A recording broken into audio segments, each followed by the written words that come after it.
Tonight, the Chancellor says taxes are going up for everyone, but he will protect the most vulnerable in his autumn statement this week.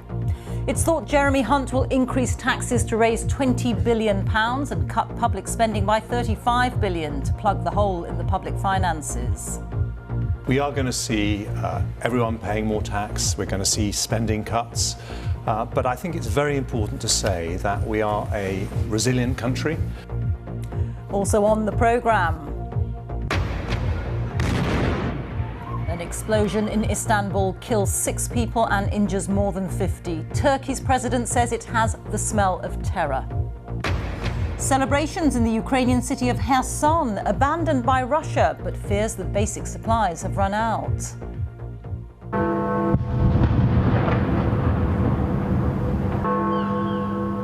At the stroke of 11 a.m, a 2-minute silence led by the King to mark Remembrance Sunday.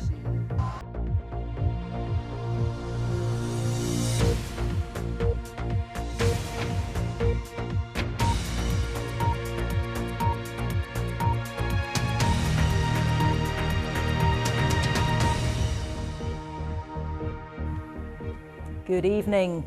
The Chancellor has told the BBC that everyone will pay more tax and there will be spending cuts when he gives his autumn statement on Thursday. Jeremy Hunt said the most vulnerable would be protected, but difficult decisions had to be made. And he said in future there would have to be constraints on the government's support for people's energy bills. Our political correspondent Ben Wright reports. He's in charge of the economy at the toughest of times. On Thursday, Jeremy Hunt will explain how the government plans to tackle rampant inflation, a cost of living crisis, an economy sliding into recession, and grisly government finances. Today, his tone was sombre, his words stark. We are going to see everyone paying more tax. We're going to see spending cuts. But I think it's very important to say that we are a resilient country. The details will be revealed in Parliament, but income tax thresholds are likely to be frozen for the next 6 years, raising billions for the Treasury. With public spending set to be squeezed too, Mr Hunt said his plans would disappoint people, but promised to protect the most vulnerable. I will be honest, I will be fair, and it will be a balanced approach that recognises that the economy is struggling at the moment, businesses are struggling, families are struggling, and we need to help people through a difficult time whilst putting in place the long-term plan that gets us through to the other side and allows our economy to take off, as I really believe it can. An energy crisis, the COVID pandemic and meagre economic growth have all added to the Chancellor's problems. Today he was asked whether Brexit had added to the difficulties facing the economy. I don't deny there are costs to a decision like Brexit, but there are also opportunities, and you have to see it in the round. Of the many announcements we'll get on Thursday will be a new, scaled-back plan for helping people with energy bills beyond April. One of the reasons for the instability that followed the mini-budget was that people were worried that we were exposing British public finances to the volatility of the international gas market. So there has to be some constraints to it. But yes, we will continue to support families. Politically, the Chancellor has a tough job on his hands. After the fiasco of September's mini-budget, he wants to try and rebuild the government's reputation for economic credibility while keeping the fractious Tory party on board. And the backdrop of higher taxes, low growth and cash-strapped public services will shape the battle lines of the next election, raising tough questions for opposition parties too about what they would do. It's so important that we have a serious plan for growing our economy and improving living standards of ordinary people. That will give us the money to invest in public services. But just because you have to make difficult decisions doesn't mean you have to make the same decisions. And the decisions and the choices that Labour would be making would make our tax system fairer and would grow the economy so that we've got those money for those essential public services. The Chancellor's plan needs to be credible to financial markets, palatable to his party and voters. A very difficult juggling act that will have an impact on all of us. Ben Wright, BBC News. So what do we know about how the Chancellor might be planning to find savings? Well, our business correspondent Mark Ashdown is here. Mark. Thanks, Rita. Yeah, the Chancellor says we're facing some difficult decisions. Now, that means some big figures when it comes to government spending and the taxes we pay. Now, we expect there'll be spending cuts of about £35 billion and plans to raise some £20 billion in tax over the coming years. So what could all this look like for you in terms of your income tax? Well, tax thresholds are really important. Here are the main ones. We'll bring them up for you now. Of course, you don't pay anything on earnings up to £12,500, and these are the levels, what you pay above that, depending, of course, on how much you earn. Now, they normally creep up and up and up every year with inflation, but they're currently frozen until 2026. And Jeremy Hunt might extend that freeze to 2028. So as wages hopefully rise, we would all pay more in tax. Now, what about this top rate of 45%? Well, we're hearing the threshold for that could be lowered to £125,000, meaning more people would pay it. And of course, all of this raises billions of pounds for the Treasury. Now, public spending, that's facing a big squeeze, with all departments expected to be told their budgets could be frozen for at least 3 years. And of course, with inflation running at 10%, that would signal a real terms cut in spending. And finally, on energy, Jeremy Hunt has now promised there will be more support for households beyond next April. The current energy price guarantee of £2,500 for the average bill payer applies to everyone. The Chancellor says future support would need to be constrained, and that suggests that better off households might get less or no support beyond April. Rita. Thank you, Mark. An explosion in the Turkish city of Istanbul has killed at least 6 people and injured more than 50. The blast happened this afternoon in a busy street in the centre of the city. Turkey's President Erdogan has said it appears to have been an act of terrorism. Our senior international correspondent Orla Guerin has sent this report. Chaos and panic in the heart of Istanbul. An attack on Istiklal Street, one of the city's main arteries. Soon ambulances rushing away the wounded and the dead. Turkey's president offering his condolences and saying it appears this was a terrorist attack.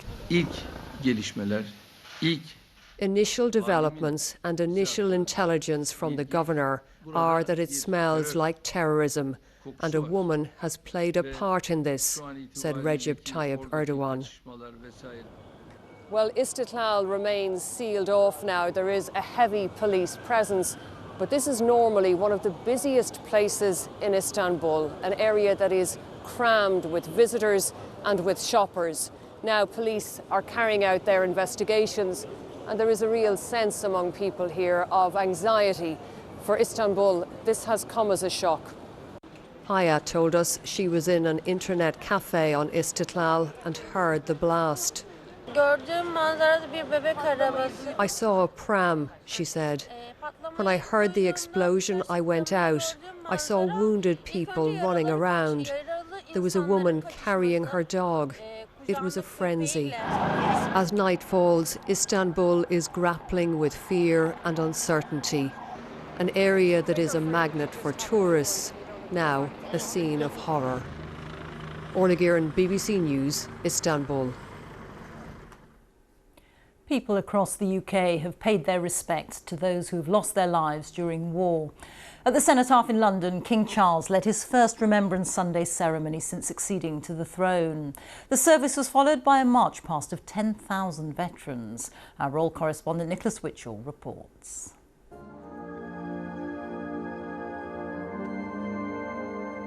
A solemn ceremony of national remembrance in its familiar form amid the colours of autumn, but with one notable absence. At 11:01, King Charles took his place at the Cenotaph for the first time as Britain's monarch. For so many decades, the nation's remembrance had been led by his late mother, Queen Elizabeth. Now, she too is remembered for her service. At 11 o'clock, Big Ben signalled the start of the national 2-minute silence.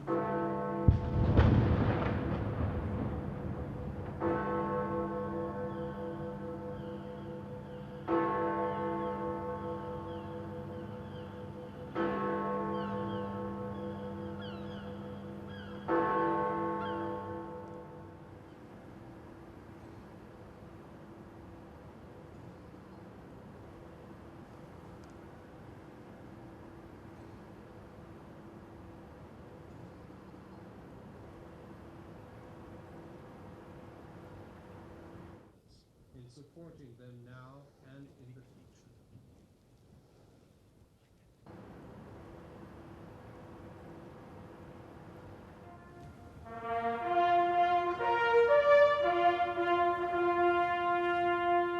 At the Cenotaph in London, the last post sounded by Royal Marine buglers marked the end of the 2-minute silence. The King laid his wreath in tribute to all those from the United Kingdom and the countries of the Commonwealth who lost their lives in the world wars and more recent conflicts.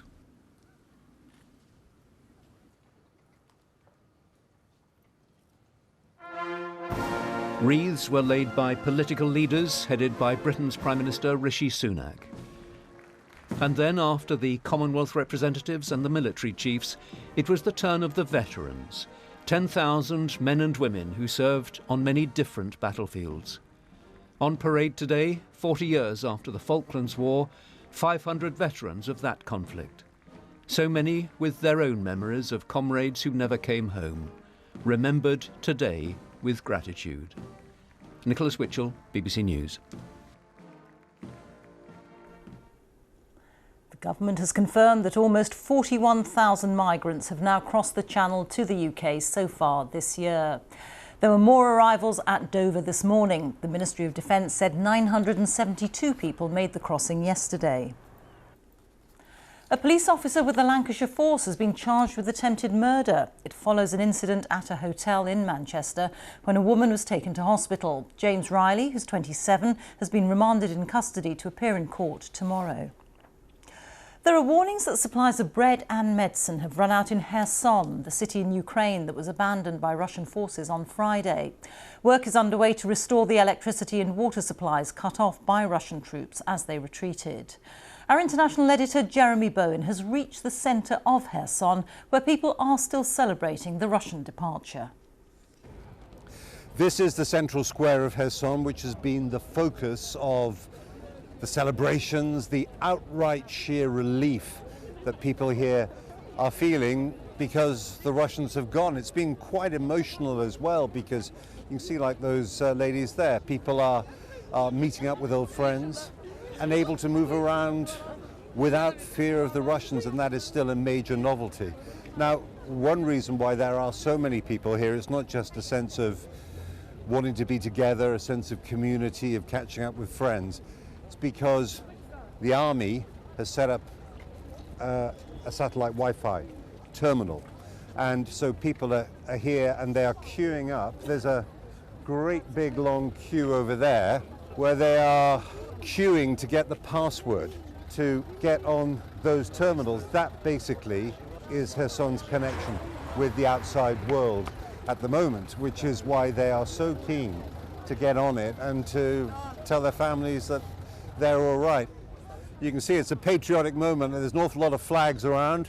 There is a sense of relief. As we drove in this morning on the edge of town, there were lots of people waving. We came in with a convoy, a military convoy, and there were people waving and waving flags. It was emotional. A lot of them were crying. And that was our international editor Jeremy Bowen reporting from the centre of Kherson in Ukraine. In the United States, the Democrats have retained control of the Senate in the midterm elections after winning a pivotal race in the state of Nevada. President Biden said he was incredibly pleased by the results, which are a blow to Donald Trump's hopes of running again for the White House. Our North America editor Sarah Smith reports now from Washington.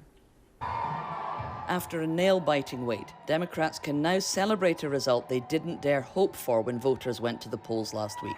I am so grateful to all of you. The Democratic incumbent in Nevada, Catherine Cortez Masto, was considered to be one of the party's more vulnerable senators. But US networks are now projecting that she has defeated her Republican challenger, Adam Laxalt, a Trump acolyte who repeats the big lie about the 2020 presidential election having been stolen. Chuck Schumer is the Democratic Senate leader. This election is a victory and a vindication for Democrats, our agenda, and for America and for the American people. Control of the House of Representatives remains to be decided as around 20 seats have not yet been declared. Whichever party wins, it looks set to have a very narrow majority. I'm predicting that, as I've said all along, it'd be perilously close. We can win it. Whether we're going to win it remains to be seen. This victory means that even if Republicans win the runoff election in Georgia that is scheduled for the 6th of December, Democrats will remain in control of the Senate as Vice President Kamala Harris casts a tie-breaking vote. Historically, the party in power in Washington usually loses a considerable number of seats in the midterm elections. The Democrats' performance this year is the best for any governing party for 20 years. This surprisingly strong performance from the Democrats changes the political scene in America. As you look across the country, you see that actually very few seats in either the Senate or the House of Representatives have changed hands. But that fact changes the outlook for the 2024 presidential election. It means that Joe Biden is in a much stronger position and is therefore much more likely to run for a second term in the White House. And it also changes things for Donald Trump because he looks significantly weakened. A lot of the candidates whom he had personally backed, candidates who repeated his lie about stealing the 2020 election, they've all been defeated. And that means, is he really going to run? Is he going to run again? Is he going to make the announcement that he had scheduled for Tuesday? Journalists will be turning up at his Mar-a-Lago, his Florida home, on Tuesday for an announcement he says will be at 9 o'clock on Tuesday night. Will it be an announcement that he's going to run for the presidency for a third time? Or will he look at these results and change his mind? We've got a couple of days before we find out. Sarah, thank you. Our North America editor, Sarah Smith there. England's cricketers have won the men's T20 World Cup. They beat Pakistan by 5 wickets in a thrilling final in Melbourne. It means that England are the first team to become double world champions, holding this title and the 50 over 1. Joe Wilson reports. That's all for now. We're back with the late news at 10. Now on BBC One, it's time for the news where you are. Bye-bye.